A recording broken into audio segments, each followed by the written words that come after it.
The Four Magazine, Detroit, baby, we out here. You see what's going on, we activated, we ain't playing no games. Welcome to another episode of Interviews with the Foreign Magazine, where we go beyond the veil into the thoughts, ideas, and perspectives of each guest that we sit down with.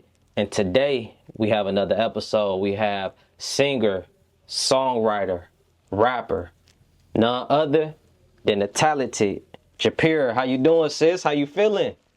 I'm tired. Straight up. Just got back off the grind and getting straight to it. Yeah. I'm exhausted. Even with that, like, just to go right into it as an artist that's obviously managing a lot of different things, but still putting your focus on your music and making sure that you make that a priority. Like, man, how difficult is the grind? Or is it even difficult for you? Yes, it's difficult because a lot of people, they don't know me, right? So when people don't know you, they don't know what to expect. So they automatically gonna count you out from the beginning. They're like, oh, you, until you show up, right? So what I'm trying to do is show up for myself, because it's not easy to show up for yourself when you working a 9 to 5.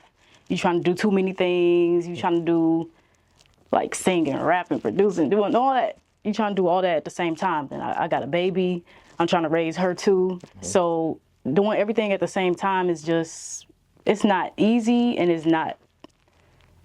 something you got to get used to. For sure. Yeah. For sure. You know what? And I forgot to mention producer. Yeah. You know what I mean? So you really jack of all trades. Like, you wear many hats as it pertains to the entertainment, industry. My question to you would be, where is this founded from? Like, as you think back on the younger days, of yourself, like, were there any inspirations in the household, people around? Like, talk to us about that. Well, my daddy, he was like in the entertainment industry, but in a different way, right? He was a stripper. So, he did a lot of, he used to work at Watts, right? Back When in the day. did you find that out? Like, I always knew that. Okay. Since I was a little kid, I always knew that. Like, so him and my mama used to argue a lot because, he was a stripper. So, that's beside the point. But he also sings and everything. And he did a lot of plays. So when I was little, I'm like, ooh, I kind of want to be like that, but not no stripper. Like, this ain't no all in the family thing. Like, I'm not doing that. So this ain't in the bloodline. Nah, I'm not doing no stripping. But it don't mean I can't. I just don't want to. Yeah. So the singing thing, my daddy was a singer. A lot of people in my family can sing, actually. Mm-hmm. So it was always like a competition. Like, every time it's like Thanksgiving, Christmas, everybody was like, all right, well, it's time to sing something. So it's like 10 people all battling against each other, singing, dancing, jitting. We had jit competition. That's dope. And we just, I was in choir too, from 3rd grade to like 12th grade, high school. So I just do, it was fun to me. So I do a lot. Like, at what moment did you kind of like realize, like, okay, I understand that my family is into music, everybody singing, everybody dancing, but this is something that I personally may want to take serious, as opposed to other people who may just, be doing it as a hobby, as fun, but you like, no, I think I want to take this serious. I think that the difference between me and them is they didn't stop, but they tried their best. Like, they tried their best. They just didn't make it out the hood for real. And so I want to be the person that breaks the generational curse. I want to be the person that keeps going no matter how old I am. Like, no matter how many kids I got, like, I can't give up because my baby is watching me, you know? Yeah. And I don't want her thinking, oh, my mama sit in the house all day, so I'm going to sit in the house. No, I want her to look up to me, to have something to look forward to. Yeah. As it pertains to, that aspect of family, because on one end, I'm hearing that it appears that you may have like a close-knit family. Yeah. you know, where y'all do get together, or y'all did get together a lot. But then you say, you know, a lot of people couldn't survive, you know, the streets, or, you know, the gravitational pull of the streets, and, you know, all of that.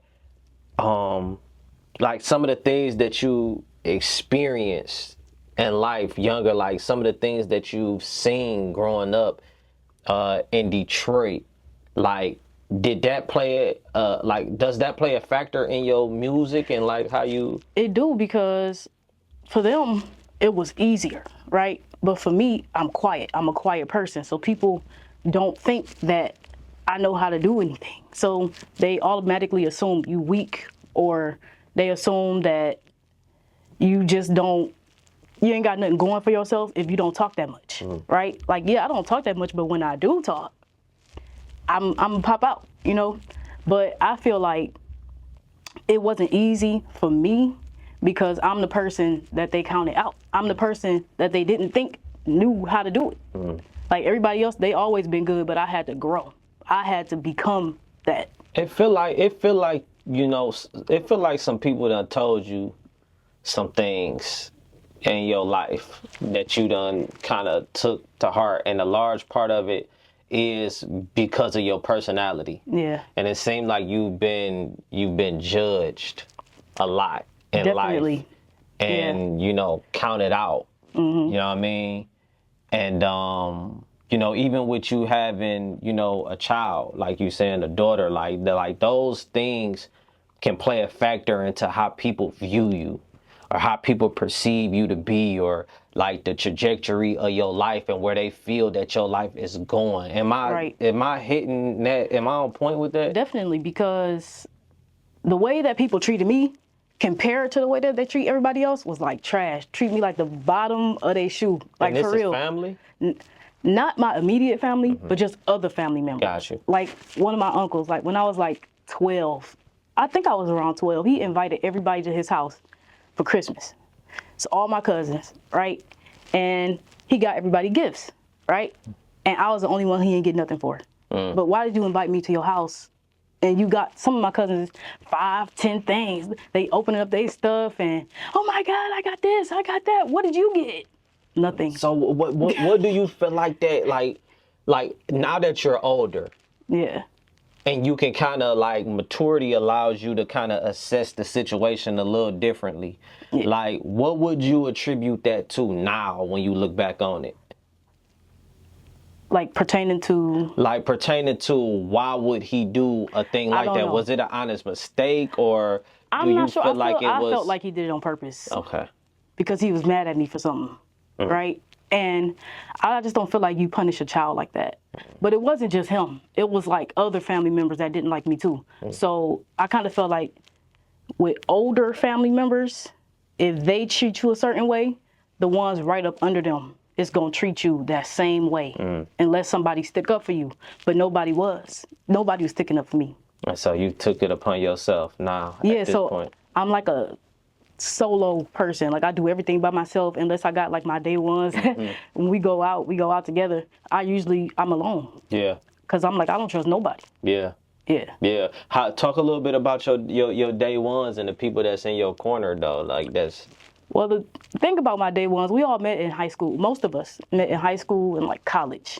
So I had to like weed out a lot of people because a lot of people was fake. And they treat me like trash because I'm quiet. So they think, oh, you just there. You just an extra body. Like, and then they'll slight me, say little things to slight me. And I'm like, oh, I got to cut you off. So I had to cut a lot of people off. Friends, family, a lot of different people. For sure. Yeah. For sure. So boom, you know, you take it, you get to the point where you like, how old were you when you started taking the music serious? I want to say like 13. Okay. But I was really trying to be an actor too. Okay. So I was really focusing on acting. So I really wasn't like doing too much with music, but like writing songs and stuff. I did write songs. Yeah. I mean, I was taking it serious because I did want to be a singer. And I wrote the raps. So hold on. Let me go back. What was the group name again? It's called TIS. But that was just our names. But Oh, the initials of y'all yeah, names. the Okay. initials to our little nickname. So is your name, is this your real name? My name is Shay. Okay. However, I had to change my name because, well, my middle name is Japeierra. I got two middle names. Okay. So I had to change my name because I booked a show, right, under my name. And they thought I was a different Shay. And they reneged on the whole booking. Oh, wow. I said, I know y'all did. Wow, they thought you was somebody thought I else. They was a like, different Shay, whoever this Shay is, whatever you done did, to the point where they taking you off. Yeah, that's crazy. No, it's because they thought I was her because she performed for them before. Oh, okay. So they was like, oh yeah, of course you can come back. Of course you can do this. Of course. Right. Then they realized I wasn't her, and they was like, oh, never mind. Oh, wow, wow. Never mind. Wow. We're taking it back. That's crazy. I'm like, oh, I'm changing my name. No, for sure. Because y'all got me fucked up. For sure. Y'all What, like, so that was the point that you changed the name, which was your middle name. Yeah. So now you going off your middle name or whatever, and like walk us through. I want to know the process because you do everything. Like you sing, you produce, you rap. Like at what point did even with the production, like when did you start doing that? And it's to my understanding that you doing all of this off your phone. Yeah, I make beats on my phone. I don't even know how it started. Like I was making them on my other phone. Then like I ran out of storage. I was like, let me buy a new phone. So I know the storage war. Yeah. This content creation is I know. yeah. So I mean, I still work with other producers. I prefer to kind of because it wasn't easy like at first trying to make a beat on my phone. Like you got to get you got to chop everything up. You got, but it became fun though. But at first I was like, dang, I don't even know what I'm doing. I don't know the first thing about making a beat. But I mean, I still don't know how to make it in the studio, but on my phone, I'd be like, all right, boom, boom. So you know how to work it through the phone. Yeah. Have you ever recorded off of one of your beats that you made? Yeah, actually. I after I make like the beat on the phone, I write the song, sing it into my mic or whatever. It's like a whole little system, little thing I got going on. I go to the studio and record it at the studio so that it can be professionally sounded. So you use. Oh, I'm sorry. Go ahead. No, I cut you off. Go ahead. I was saying so I can get it like mixed and mastered and everything. For sure. Yeah. So I guess my question was gonna be more so like, so at home it's like your preliminary to master the song, figure out how you want to go about the song, and then you take it to the studio to get the real version out. Just so I can make sure that it's good quality. Yeah. I want to talk about this recent record that's been floating around that I've been seeing on a lot of different platforms, this High on You. Yeah. Like what was the inspiration behind that one? Like literally walk us through it. Okay, so I had did a different song. It's called Roll It in Roses. And with that song, I went to a specific producer, right? But the guy that I usually was going to, he was out the state a lot, so I couldn't go to him, right? So by the time I got back to him, I'm like, oh, let me go to the studio and record this Rolling Roses. He was like, all right, cool. So he recorded it in his studio. He's like, oh, you got to write me one of them. I was like, all right. So I had wrote the song, and he wanted me to go to a guy to do like a video or something like that for it. But the guy ended up being in jail. I'm like, dang, this must be the wrong time. Straight up. And then he had demolished his whole studio and never came back to Detroit. And I never released a song after that. So like a couple years went by. And I DM'd him like, yeah, I'm about to release this. He was like, all right, cool. But yeah, like, that's basically what it was. He just was like, write me one. I was like, all right. What was the meaning behind it though? Like if you can go a little bit deeper, like go behind the veil of the music. All right, so when I first did the rap, he said I was being aggressive. And he was like, you don't want to be so aggressive when you talking to a man. Like, you don't want to, you want to seduce him. I'm like, all right, okay. So, I don't even remember like exactly how I started the rap, but I think I did the verse second. I did the chorus first. I was like, okay, well, if I'm high on you, that means I'm like addicted to you. Yeah. Right? So what could that mean? Like me being addicted to somebody, how can you convey that? Right. So that's how that like That's dope, and I think like that's the beauty of like songwriting is like it's just like pulling out as many factors out of a situation that you can. I always go back to a producer that worked with Helluva named Vito Lays, and he did an exercise one day for songwriting because he worked with Nisha Nashay on a record, one of her biggest records. And what they did with that record was, okay, if the title of the song is this and the song is supposed to be about a woman going through heartache after a man is cheating or whatever the case may be, let's write down everything that happens when a man cheats on a woman. She busts his windows out. She gonna bleach his clothes. She throw the Xbox out the window. She slashed his tires. She pulled up on the girl that he cheating with. All of these different things, and creatively figure out a way to implement them, right? And so now you have a song that hits with reality. Yeah, I love writing music when I'm in the mindset of writing. But like if I'm not in that mindset, ain't nothing coming, nothing coming to me. But once I get on the road, I'm like, all right, I'm gonna put that over here, right? And I'm gonna put this over there. I'm gonna put that in the middle. Then I'm gonna add some stuff. I can hear stuff in the back, right? So I'm gonna add them on the top. Like, it sounds like a whole concoction. Yeah, that it is that. whipping. Yeah. It is that. I'm like, all right, I'm gonna throw these ad libs in there at the right spot. And then, I got to do like a low harmony on this. So I got to make sure it's good right here. Do you often blend your rap with your singing? Yeah. Okay, that's dope. That's dope. But I also have songs where I'm just singing and songs where I'm just rapping. So it's like both.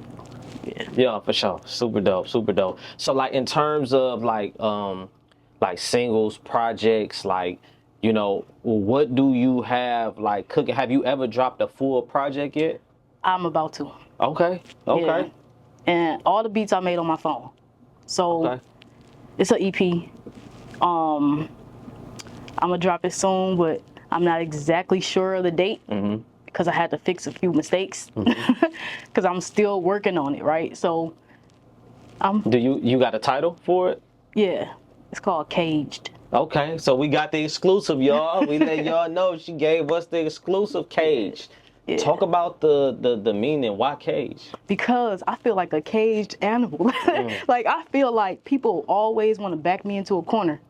And since I do everything by myself, like when I'm at work, I sit at the cage by myself, making beats or writing songs every day. So I feel like I'm opening up the cage, like let me out. Let me out, yeah, for sure. Do you? So like when you say this, like, have you ever dealt with like what they call like passive aggression? Yeah, people do that to me a lot. Yeah, even at work. Yeah. But I'm saying like with you though, like it seemed like sometimes like you allow people to do stuff, and then you get to that point where you like, God damn it. It depends, okay? Like if I don't notice it at first, then I gotta reflect, right? Because I'm like, wait, what just happened? Did they just slight me? Wait a minute. Like, hold on. I just realized it could be 2-3 weeks later. Right. Like, and then I realized, oh, they did that like 3 times. Hold on, why I didn't catch that? I'm gonna have to cut you off or something like that. So that's your thing. You would cut somebody off quick. Yeah, I will. That's why I'm by myself, and I'm like, I feel like I'm in isolation mode. Is that right? a good thing though? How do that make you feel? It's a good thing and a bad thing. Cause at first it's like, dang, I feel like I'm forced to be in isolation because somebody always doing something that I don't like. But then after a while, I'm like, you know what? I enjoy my own company. I like being by myself. Yeah. Protect your peace. Yeah. Protect your energy. Yeah. Like, are there any things that you do like do you meditate? Do you study? Do you do self-help? Like what's I do a lot of like self-healing. Like I read this book called The Artist's Way, right? And it's not a book that you just read. It's like a activity book where like it's like a 12-week course. It's like a course, right? So every week you take yourself on a date, solo, by yourself. You do something that you as an artist would do. Something that your inner child would have loved to do, or that made you happy before, and you figure out why you're not happy. Why are you miserable? When did that happen, right? And then you focus on trying to heal yourself from that. Like, what happened when you was 10 that made you change? Or what happened when you was like 17 that made you go from this person to that person? Yeah. And then you figure out who did that to you, why you think they did it, how you heal from that, how you can go forward. You know, so basically it's like healing from your past traumas. Yeah, no, Yeah. that's good. That's good. Like in terms of like, you know, like forgiveness, I was just had a phenomenal therapist that we interviewed a few hours ago today. Great life coach named David Brown. And I was talking to him about forgiveness, which is forgiveness is very critical to healing, but it's like one of the hardest things to do. That's true. So people stay in an unhealed position because they can't do out. that one thing. Like in terms of forgiveness, it seems like a lot of people have done a lot of things. Like, have you forgiven, or like how do you play I it? had to forgive a lot of people, and I had to forgive myself for letting people do what they did to me. Like, dang, I should have did this. Oh, I'm so dumb. Like, why did I let them do that? Then I'm like, wait, I'm human. Yeah. Right? I didn't have discernment. Yeah. No. So I had to grow myself. I had to forgive myself first before I could forgive anybody for what they did. Because I'm usually the type that'll blame myself if something happened. Like, dang, you know, I should have did this, I should have did that, and just self-deprecating kind of like. I understand that. Like, I've been there. Be like that. Yeah. You know, in order to smile, in order to be happy, you gotta let it go. So Right now, oh, I'm sorry. Go ahead. Right now, like on a scale of 1 to 5, a scale of 1 to 5. How happy is Japeierra? like a 4. It's Japeierra. Good. Oh, I'm sorry. What is it? Japeierra. Japeierra. What did I say? Japeierra. Oh, I'm sorry. Yeah, But yeah, Japeierra, like a 4. Only because I'm focusing on myself instead of focusing on other people. Like, I know it sounds selfish to be like, oh, you should help people. You should do this and that for them. But it was when I stopped doing stuff for other people and start focusing only on me is when I finally was able to progress. Like, I'm always worried about what other people, what will make them happy. Like, oh, what you need. I can't do that. It's about what I need. 100%. 100%. Right? Like, I can't take care of my baby if I'm depressed. Yeah. You know? So 100%. Yeah. In terms of motherhood, though, like how long has it been since you know been a mother? Like, how many years? Oh, she only 2. Okay. Yeah. How was that journey, and like, you know, even as it plays to, well, obviously before you said one of the things that's keeping you going musically is knowing that you have a daughter and being the example of like perseverance for her to keep going. But personally, like, just as an individual, what did having your daughter do for you? Well, she helped me to stop procrastinating, because I was procrastinating a lot on a lot of stuff. I mean, I was doing little stuff here and there, like artist development stuff, like studio and stuff, but it was here and there. Now, I feel like I need to pick up the pace, you know, because I was supposed to have copyright my music, right? I mean, I did. I copyrighted some of it, but not all. So at first, I didn't know that they changed the copyright law, right?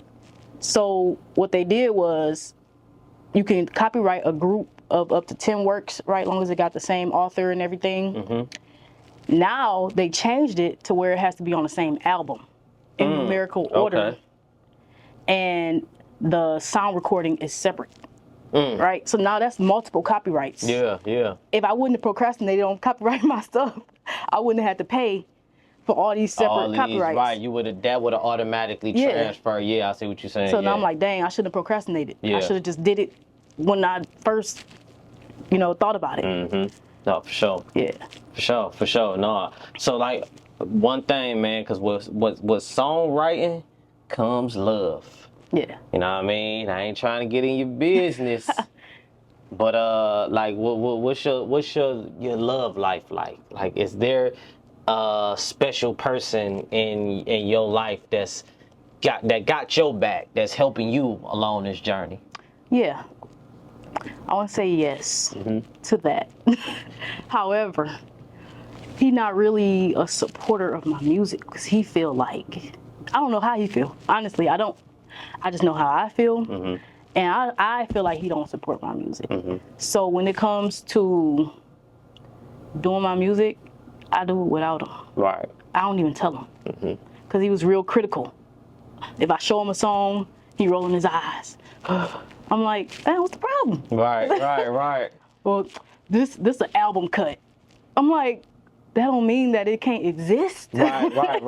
Everything ain't gotta be a hit. Yeah, right. I see what you're saying. So you saying it's not the fact that he's not supporting like you doing music, but he's just critical of like this is not a hit record, or this should be this record. Yeah, or but that's not what I wanted from him. Yeah. I wanted his just support me, period. You don't have to, even if you don't like it, just say keep up the good work, or I feel like this will be better if you did that. With him, he don't want to hear it. He don't want to hear nothing about it. And I'm like, dang, if you can't support me, I might have to cut you off. So I'm just saying. Yeah. No, man. That energy is everything. You know what I mean? And just the fact that though that you moving like that, and you dare to be different and stand on 10 with your art. You know what I mean? Like, man, there's people that do all type of music. Yeah. You know what I mean? And just as a message to you to stay encouraged, like, I might not be a fan of this, but it's millions of people that like what you do. Right. So you know what I mean? I just feel like he didn't want me to do music at all. Like, he wanted me to be up under him. And I'm like, I can't do that. Yeah. I can't just be up under nobody all day, not have nothing going for myself. Like, if you be like, oh, I pay for this. No, you're not. At the end of the day, you can say you're going to do something for me, but that don't mean I can't have something going on for myself. Like with my videos, he didn't know I did them until after. And that's how it got to be. So like even with that in 2025, where we dealing with, like these differences of opinion with men and women, like, so you are a believer like a woman shouldn't depend on, a man to do certain things for him. Right. I feel like you should have your own. You always got to have your own. What if you say you with a millionaire or something like that, right? And he suddenly likes somebody else and he don't want you no more. Then he gonna kick you out. Then what you gonna do? You gonna crawl on back to where you was at before.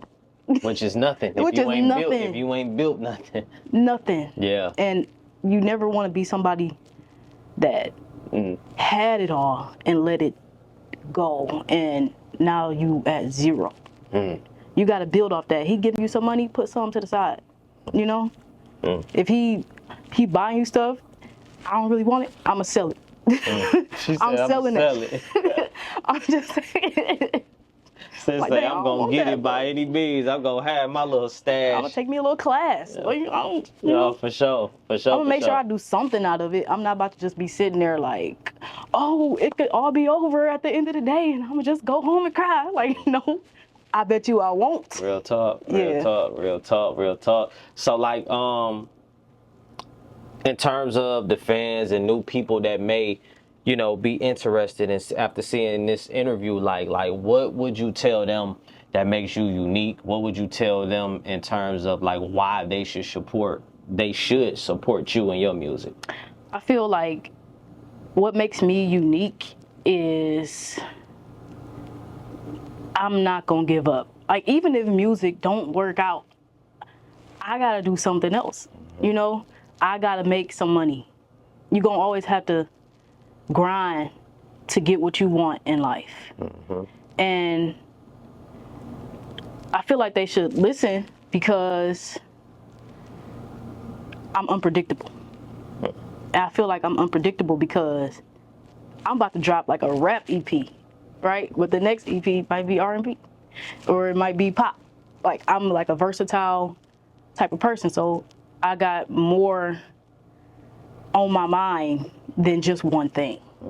So you might not like one thing, but then you can listen to something else. Yeah. You know? Yeah. In terms, I gotta ask this last question though. Like, boom, you make it big. You get that hit record. You out of here. Like, do you personally feel like you can handle like the dark side of the music and entertainment industry? I feel like I can because Is this something, y'all, I don't mean to cut you off, but is this something that you even thought about? yeah, Okay. I feel like I can handle it because I feel like you go through like a pruning season. When you ask God for something, he got to train you for that, right? And I feel like because I said I want to do this when I was a kid, I've been going through all types of spiritual warfare since I was a kid. You know, it never stopped. But what I did was learn to adapt, I learned to grow discernment, you know, figure out what's good and what's not, who's good and who's not, who to be around, when you need your peace, when to go into solitude, stuff like that. Like, when I say I had to cut a lot of people off, it was for my protection. And at the same time, I feel like God was hiding me for whatever reason, you know, to protect me from people or even myself. Real talk, real talk. You know, because I don't know what I would do in a certain situation until that situation happened. So you can only say you're going to do something, but then when you come across that situation, what did God tell you to do? Yeah, no, 100. And You know? I love the way that you explained that, and I can tell that you do have a relationship with God. Like, I can see, you know, not only that you got a relationship with God, but I can see where like, you know, like you being led. Yeah. You know what I mean? Like, even when you talk about the spirit of discernment, like you got to be led to execute that. You know what I mean? And in order to build that, like, it take a lot of like insight. Like were you reflecting with yourself, by yourself, like really, you know what I mean, doing that, man. So I definitely see it. Man, I think I ain't gonna lie, I think the sky's the limit as long as you stay consistent, you know what I mean, and you know, continue to brand and market yourself, and you know, couple that with the music. It ain't no reason why you can't, you know what I mean, do everything that you set out to do. Again, if you can, let the people know what's coming up immediately. Immediately, I'm going to drop an EP before the end of the year. That's what's coming up. Yeah. And I'm just finalizing everything. Okay. And then if you can, like, let the people know where to follow you at on social media. You can follow me on TikTok, on Instagram, Threads, Facebook, moonlit_Japeierra. And one more thing too, in terms of content, you know, obviously we doing an interview right now, which is dope. I think, you know, of course we'd be able to, a lot of clips and stuff like that, get that over to you, you know, but how often are you showing your personality, like, outside of this on social media? Outside of this, it was very difficult for me because I'm a quiet person. I always feel awkward or something, like as soon as you press play, it's like, I don't know. Like, I don't know why I do that, but I just do. So it's always been difficult to show up in that way. Like, I can do a lot of stuff behind the scenes, but as soon as you telling me, oh, go do this, go do that, I'm like, man, who all gonna be there. No, for sure. For sure. I get it. You know what I mean? Which is a part of the reason why I be right here. You see where I'm at. I'm on the other side. I'm behind the camera. So, no, but I get it. You know, definitely wish the best for you. Y'all make sure y'all tap in. Her latest single out right now. Y'all can stream that. It's out now. Make sure y'all tap in. Follow her on social media, as she just said what her Instagram is. TikTok as well. Make sure y'all tap in. Any last words? Nice to meet you. Nice to meet me and to the fans. She talking to y'all. So make sure y'all tap in. Until next time, Japeierra, the Foreign Magazine, Pulse of the Culture. Let's get it.